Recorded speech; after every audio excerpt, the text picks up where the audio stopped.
12 minutes after 8 o'clock, it is Indiana in the Morning, presented by First Commonwealth Bank, WCCS, AM 1160 and FM 101.1. And he's Ryan Shaffer, White Township Recreation Director. Is that the proper title, Ryan? Yes, Recreation Director. Well, good morning to you.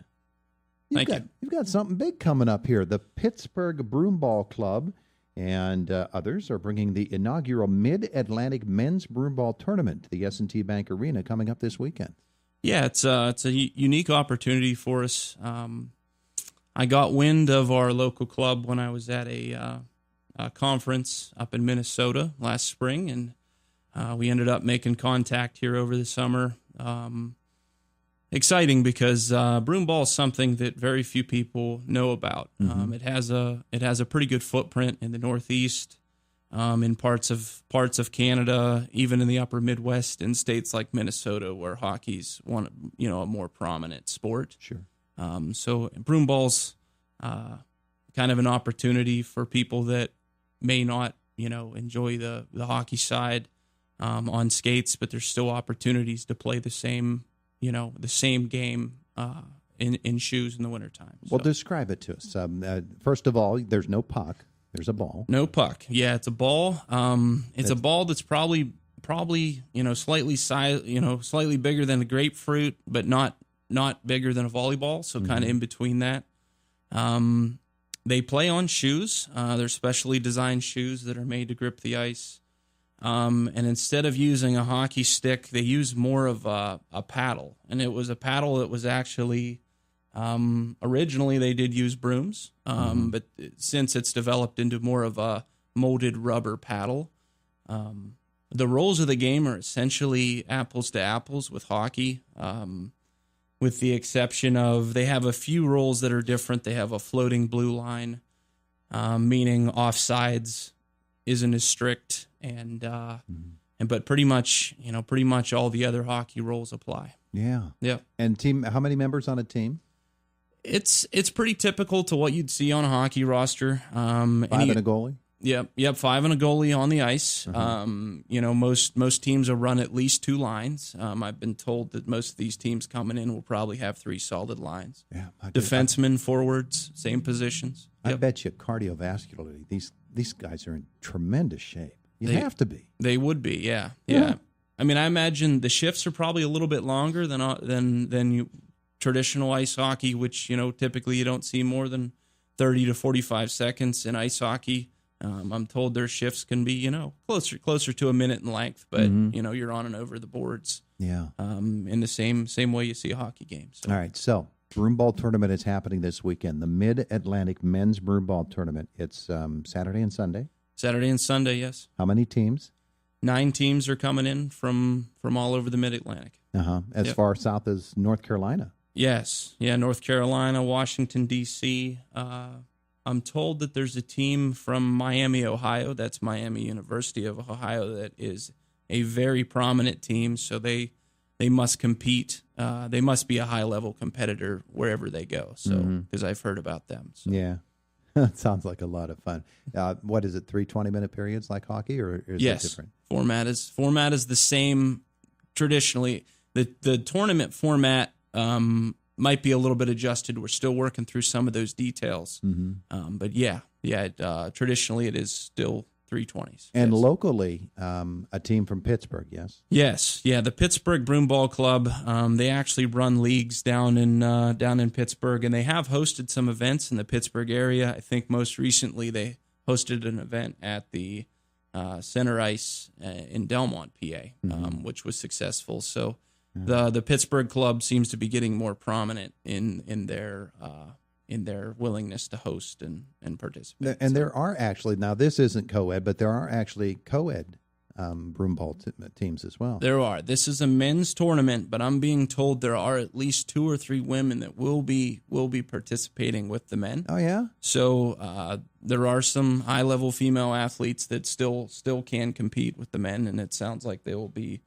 on the ice with us this weekend. So. Terrific stuff. And the really good news is folks can come watch. Absolutely. Yep. Yeah. And that's the fun part about this. We actually have wanted to get a broomball league or even a pickup session started. We have equipment in the ice rink. It's just we live in an area that has really never heard of it. So it's hard to market when no one knows what it is. Yeah. So, but we do have the equipment and the gear.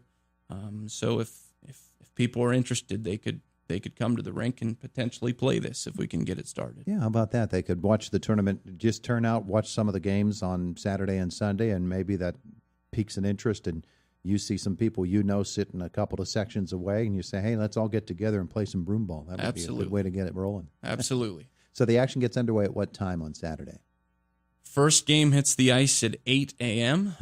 Last game finishes at approximately 9 p.m. on Saturday. So they're running all afternoon Saturday. Sunday hit the ice at the same time, 8 a.m. I think they finish up on Sunday at about 2 or 2:30, if my memory's correct. Yeah, terrific stuff. Now, is there an admission to get in? I have been told no. No. Yep. How about that? Yep. So folks can come and they can watch this for free and just enjoy the day, as much of the day as they want, watching broomball happening at the White Township S&T Bank Arena. That just sounds like so much fun to watch, and I bet you to participate in as well. And I can see something like that going. And like we've got the new pickleball courts in White Township, and now we've got broomball. What other sports you coming up with there, Ryan? Well, one never knows. Huh? Yeah, we're always open to ideas. It seems like the culture of sports has been slowly changing, and we just try and stay up to date and current, and we'll continue to try and provide those opportunities. Well, that's the thing. You're not just involved with S&T Bank Arena. You're the White Township Recreation Director, so you are involved in all of these talks and all of the planning that goes on for things like the pickleball courts, like the S&T Bank Arena. Correct. And so that's good to see. You'll have things coming up over the winter, of course, and I assume skating lessons go on, and learn to play hockey and all those things will continue to be a part of the S&T Bank Arena menu? Correct.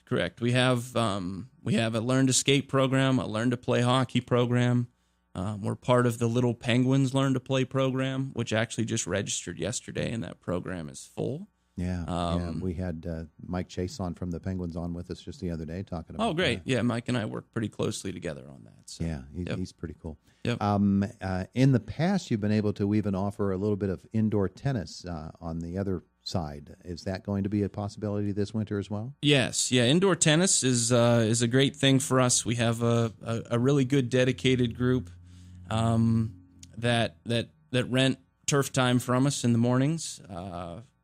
Men's groups, women's groups, a lot of times Monday through Friday, mid-morning times. But we also do have the IUP women's tennis team that comes over with us in the winter and does some indoor work. And also Phil Palco and his group, his groups at the high school level come over on Fridays. So, so tennis is part of is definitely part of our turf. Do people have just the general public, do they have the opportunity to come and play as well? Absolutely. We take, if someone's interested, they can always give us a call. We can look for open time slots, and we can drop in times almost at the drop of a hat, assuming that there's times available. Yeah, so, and in the past, and I assume it is now, it's been very, very reasonable in terms of the fee to play. Yes, yeah, and I mean, we're not a dedicated tennis facility like some facilities you see in Greensburg, or I think there's one over in Altoona. Yeah, Evansburg. Yeah, tennis center up in Evansburg. So we don't try and match their rental prices. It's not. That's as a recreation department, again, we're just trying to offer a myriad of opportunities to the public, not just on the athletic side, but also on the recreational side. Yeah. So I think people would be surprised how many activities are going on at that S&T Bank Arena in the wintertime. Pretty soon you'll have baseball players swinging in the cage, right? We have since moved away from cage operations because the facility that opened over here, Play Ball Sports, and the township kind of has a stance that we don't like to compete with local businesses. So we repurposed our batting cage space. It's actually now a CrossFit gym. Oh, okay. Yes. Well, that's something else too. Yes. Yeah. CrossFit's relatively new to Indiana. They got their start at Uptown Fitness. And kind of outgrew the space, and they were out hunting for a space, and I was looking to repurpose, and so it's been a very good fit. We actually host a regional CrossFit tournament every year now too. Ah. So we have CrossFit groups that come in from all over, kind of a tri-state area. We have groups that come in. So yeah, lots of different activities. Well, and for folks who want to learn what those activities are and more information about them becoming involved, what do they need to do? Well, we have lots of information in the building, so you can always walk in and pick up flyers and details. But the best place is probably our website, whitetownshipreCreation.org. So you can always get on our website, look at what's upcoming. If you scroll down on our homepage, there's a full schedule list that you can break down by ice, by turf, by party rooms, and you can see everything that's going on in the ice rink, in that matter, in all of our parks. So great. That's great stuff. Ryan Shaffer with us here this morning. Broomball this weekend starts at 8 o'clock on Saturday, continues through Saturday, and then again on Sunday. 6 teams, right? 9 teams. 9 teams from 6 states. That's what it is. And the District of Columbia are going to be right here in Indiana, and you can watch the Broomball tournament for free. Ryan, thanks so much for coming in this morning. Appreciate it. Happy to be here. He's Ryan Shaffer. It is Indiana.